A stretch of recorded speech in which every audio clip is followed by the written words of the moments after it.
Hello दोस्तों, study revolution channel पर आपका स्वागत है। दोस्तों, आज हम हिंदी की पहली वीडियो लेकर आ रहे हैं।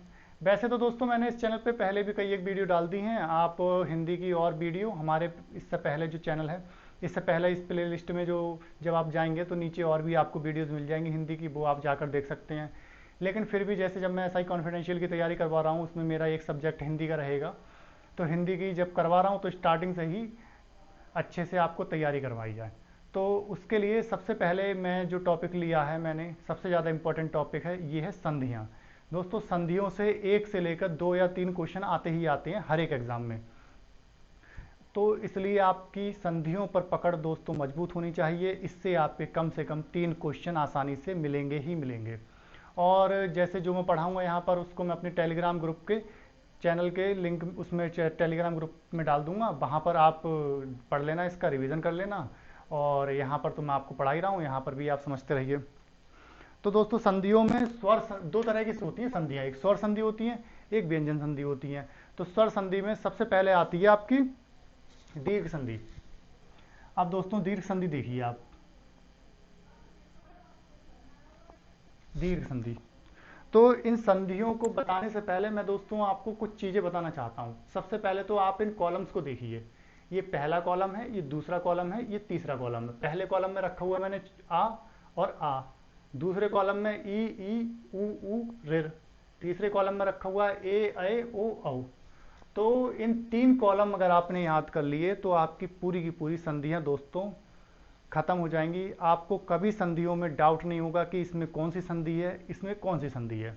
बस आपको 2-3 चीज़ें ध्यान रखनी है। ये 3 कॉलम को आप याद रखिए। अब सबसे पहले आती है हमारी दीर्घ संधि। दीर्घ संधि में हम क्या करेंगे, जब सेम कॉलम का अक्षर सेम कॉलम के अक्षर से मिले और उसी कॉलम का बड़ा अक्षर बने, तो वहां पर दीर्घ संधि होती है। जैसे अगर हम आ और आ मिला रहे हैं, तो दोस्तों इसी कॉलम का बड़ा आ बनना चाहिए। जैसे आ प्लस आ मिला रहे हैं, तो हम कहा रहा क्या बनेगा, बड़ा आ। लेकिन बड़ा आ इसी कॉलम का बनना है, तो यहाँ पर कौन सी संधि होगी दोस्तों, दीर्घ संधि। ऐसे ही ई और ई मिल ले, लेकिन इसी कॉलम की बड़ी ई बन जाए। यहाँ पर ध्यान देने वाली बात दोस्तों ये है कि छोटी ई नहीं बनेगी, बड़ी ई ही बनेगी। तो यहाँ पर आपकी हो जाएगी दीर्घ संधि।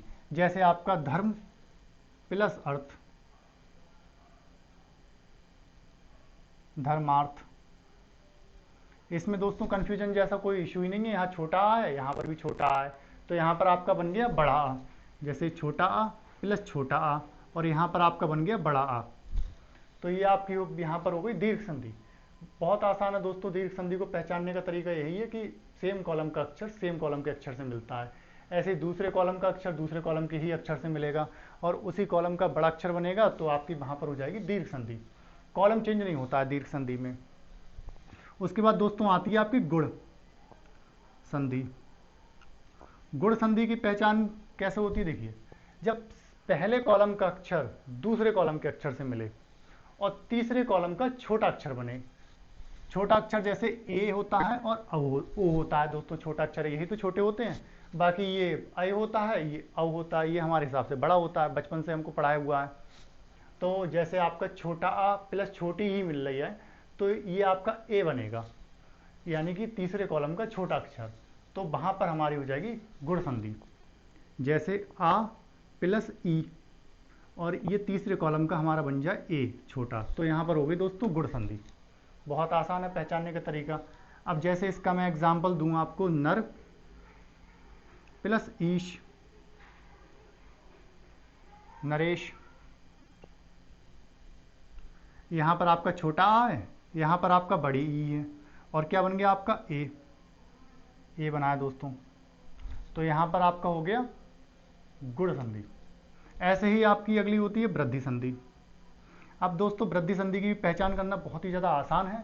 वृद्धि संधि में क्या होता है, जब पहले कॉलम का अक्षर तीसरे कॉलम के अक्षर से मिले और तीसरे कॉलम का बड़ा अक्षर बने, तो वहां पर दोस्तों हो जाती है वृद्धि संधि। जैसे आपका छोटा आ प्लस ए मिल जाए, तो आपका बन जाएगा अय, और यानी कि तीसरे कॉलम का बड़ा अक्षर। तो वहां पर आपकी हो गई वृद्धि संधि। अब जैसे एक एग्जांपल मैं आपको बताऊं तो मत प्लस ऐक्य, ये हो गया आपका मतैक्य। बहुत आसान है दोस्तों इस चीज़ को भी पहचानना। आप एक सेकंड में सिर्फ चुटकियों में देखकर आप बता सकते हो कि इसमें कौन सी संधि है। और बाकी प्रैक्टिस के लिए हम इस सब का वो स्टडी मटेरियल आपको टेलीग्राम ग्रुप के लिंक में, टेलीग्राम ग्रुप में डाल देंगे। वहाँ पर आप उसको डाउनलोड करना और फिर से बार बार इसका रिवीजन करना, क्योंकि आप जितना रिवीजन करोगे उतने आपके दिमाग में शब्द आएंगे, जितनी ज़्यादा आपकी शब्दों पर पकड़ होगी उतना ही ज़्यादा अच्छे से आप हिंदी में पकड़ बना पाएंगे और आप अच्छे से अच्छे नंबर ला पाएंगे। अब आपकी दीर्घ संधि हो गई, गुण संधि हो गई, वृद्धि संधि हो गई। फिर आती है अगली संधि, यण संधि। यण संधि में दोस्तों कुछ नहीं है, यण संधि में सिर्फ आधा अक्षर आता है। और आधा अक्षर से मेरा मतलब, जैसे आपका मैं एक एग्जांपल से समझाऊं, अत्यधिक, ये देखिए आप, अत्यधिक देखिए, इसमें आधाता आया हुआ है। तो जहां पर भी हम आधाता देखेंगे या आधा कुछ भी अक्षर देखेंगे, ये तो आधाता है, वहां पर आपकी यण संधि हो जाएगी दोस्तों। और इसमें एक और खास बात ये होती है कि ये जहां से आपका आधा अक्षर होता है, ये वहीं से ही टूटता है, कहीं और से नहीं टूटेगा। जैसे ये अत्यधिक है तो ये यहीं से टूट रहा है, अति प्लस अधिक। इसको पहचानने का और दोस्तों इससे कोई तरीका नहीं है। अगर हम ज़्यादा और तरीके निकालेंगे तो आप उतने ज़्यादा कंफ्यूज होंगे, जितने ज़्यादा आप कंफ्यूज होंगे उतनी ही दिक्कत होगी। बस ये आपकी शब्दों के ऊपर पकड़ मजबूत होनी चाहिए और आपकी हिंदी सॉलिड होती चली जाएगी। ऐसे ही अब आपका दूसरा एग्जाम्पल मैं आपको दूं,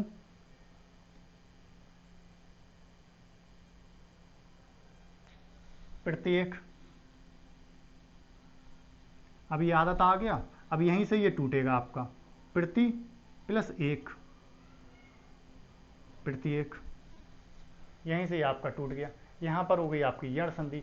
अब दोस्तों अगली संधि होती है आपकी अयाद।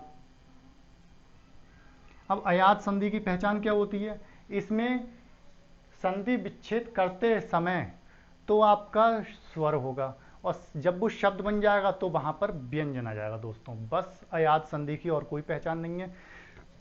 जैसे आपका मैं एग्जांपल दूं, ने प्लस अन, संधि विच्छेद के समय तो इसमें स्वर है और संधि विच्छेद के बाद इसमें आ जाएगा आपका व्यंजन, नयन, हो गया नयन।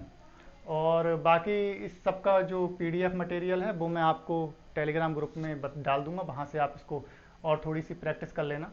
तो एक बार मैं फिर से एक बार इसका रिवीजन करवा दूं। जैसे दोस्तों दीर्घ संधि है, दीर्घ संधि में सेम कॉलम का अक्षर सेम कॉलम के अक्षर से मिल रहा है और उसी कॉलम का बड़ा अक्षर बन रहा है।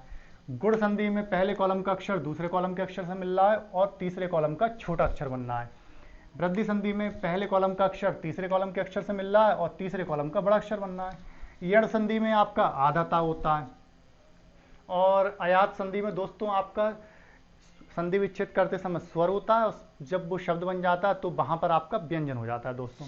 बस ये सिंपल सी अयात संधि की हो गई। इसके बाद आपकी वो आती है व्यंजन संधियां। व्यंजन संधियों के बारे में पहचानने के लिए वैसे बोला नहीं जाता है, ज़्यादातर यही संधियां आती हैं, लेकिन ये है व्यंजन संधियां कुछ तरह की होती हैं, वो एक आध आप देख लीजिए।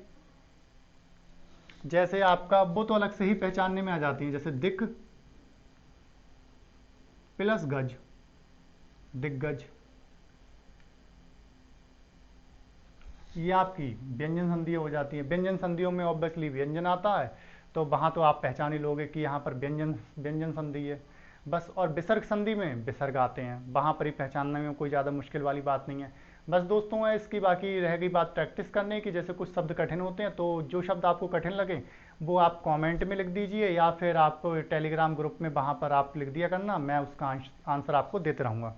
और आपकी एक रह गई थी आपकी विसर्ग संधि। विसर्ग संधि में आपका विसर्ग आता है, जैसे निहि प्लस कपट, निष्कपट,